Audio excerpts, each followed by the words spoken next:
क्या आप मान सकते हैं कि टोनी स्टार्क की तरह अब असल जिंदगी में भी एक ऐसा आर्टिफिशियल इंटेलिजेंस आ चुका है जो आपकी हर बातचीत को सुनता है, आपकी भावनाओं को पहचानता है और आपको उसी पल सुझाव देता है कि क्या बोलना है, कैसे बोलना है और कब चुप रहना है। हेलो दोस्तों, मैं हूं नीरज और आप देख रहे हैं द फैक्ट लाइन। आज हम बात करने जा रहे हैं मानस एआई की, एक ऐसा असिस्टेंट जिसे कई लोग रियल लाइफ जार्विस मानते हैं, लेकिन इसकी हकीकत जितनी रोचक है उतनी ही चौंकाने वाली भी। मानस एआई कोई आम वर्चुअल असिस्टेंट नहीं है। इसे खास तौर पर बनाया गया है इंसानों की भावनाओं को समझने के लिए, आपकी बातचीत को एनालाइज करने के लिए और रियल टाइम में आपको फीडबैक देने के लिए। यह आपकी कॉर्पोरेट मीटिंग्स, कॉल्स और कम्युनिकेशन को मॉनिटर करता है और बताता है कि आपके शब्दों का क्या असर हो रहा है सामने वाले पर। यानी अब कोई एआई आपकी आवाज की टोन, आपके बोलने की स्पीड, आपकी भाषा और सामने वाले के रिस्पॉन्स से यह तय कर सकता है कि आप सफल होंगे या नहीं। और यही इसे फिल्मी नहीं बल्कि डरावना बनाता है।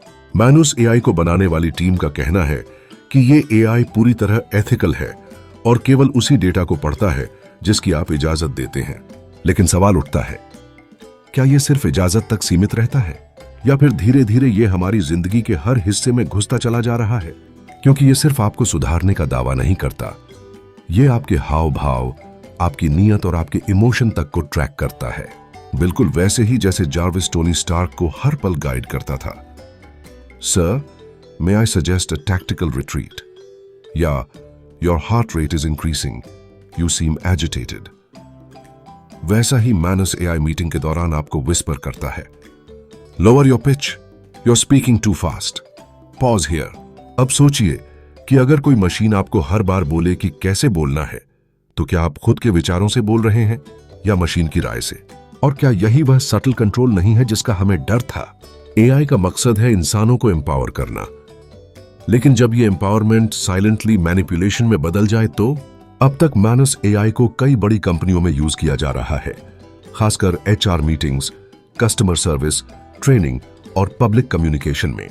इसमें एनएलपी यानी नेचुरल लैंग्वेज प्रोसेसिंग का उपयोग होता है, जिसमें यह न सिर्फ शब्दों को बल्कि उनके पीछे की भावना को भी समझने की कोशिश करता है। यह एनालाइज करता है कि आपकी आवाज में गुस्सा है या घबराहट, सामने वाला नाराज हो रहा है या प्रभावित, और उस आधार पर आपको सुझाव देता है। लेकिन यही तकनीक अगर किसी अथॉरिटेरियन सिस्टम के हाथ लग जाए तो सोचिए क्या होगा। क्या तब ये एआई लोगों को सुधारने का काम करेगा या उन्हें काबू में रखने का? एक एआई जो आपकी हर बात सुनता है, आपको इंसान से बेहतर कम्युनिकेटर बनाता है, लेकिन उसी के जरिए आपकी पर्सनल थिंकिंग को मॉडिफाई भी करता है, तो क्या यह मदद है या नियंत्रण?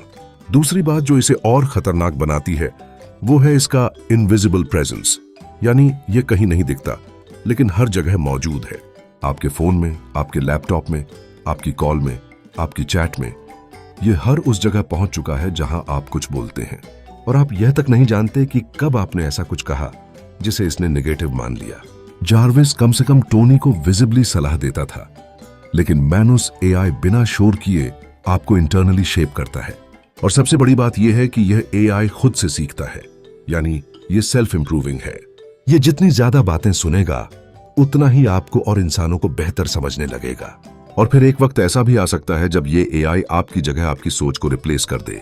भविष्य में अगर सभी लोग अपने डिसीजंस लेने से पहले एआई की राय लेने लगें, तो सोचिए क्या बचेगा इंसानी सोच में? क्या तब हम सिर्फ एआई ऑप्टिमाइज्ड इंसान रह जाएंगे? ऐसे इंसान जो अपने मन से नहीं एआई के लॉजिक से सोचते हैं, बोलते हैं और महसूस करते हैं। और यहीं पर मानस एआई एक जादुई आविष्कार से बदल जाता है एक मानसिक नियंत्रण तंत्र में। आयरन मैन के जार्विस की सबसे बड़ी खूबी यह थी कि वो टोनी स्टार्क की जान बचाता था, उसका साथ देता था। लेकिन मानस एआई का उद्देश्य है आपकी हर बात को एक कॉर्पोरेट स्टैंडर्ड के दायरे में फिट करना। यह न तो आपको रेबल बनने देता है, न ही इमोशनल, बल्कि एक ऐसा वर्जन बना देता है जो सिर्फ इफेक्टिव हो, एक्सेप्टेबल हो और मेजरेबल हो। और यही मॉडर्न एआई की सबसे बड़ी विडंबना है। यह हमें बेहतर बनाता है, लेकिन इंसानियत से थोड़ा दूर भी। कई एआई एक्सपर्ट्स का मानना है कि अगर ऐसे सिस्टम्स को हम बिना रेगुलेशन के यूज करते गए, तो आने वाले समय में यह एआई आपको यह भी बताएगा कि कब हंसना है, कब रोना है, कब चुप रहना है और कब लड़ना है। और उस वक्त इंसानी इंस्टिंक्ट नहीं सिर्फ एआई का फीडबैक चलेगा। यानी हम खुद अपने मन की नहीं सुनेंगे, बल्कि उस सिस्टम की जो इनविजिबली हमारे साथ हर समय जुड़ा होगा।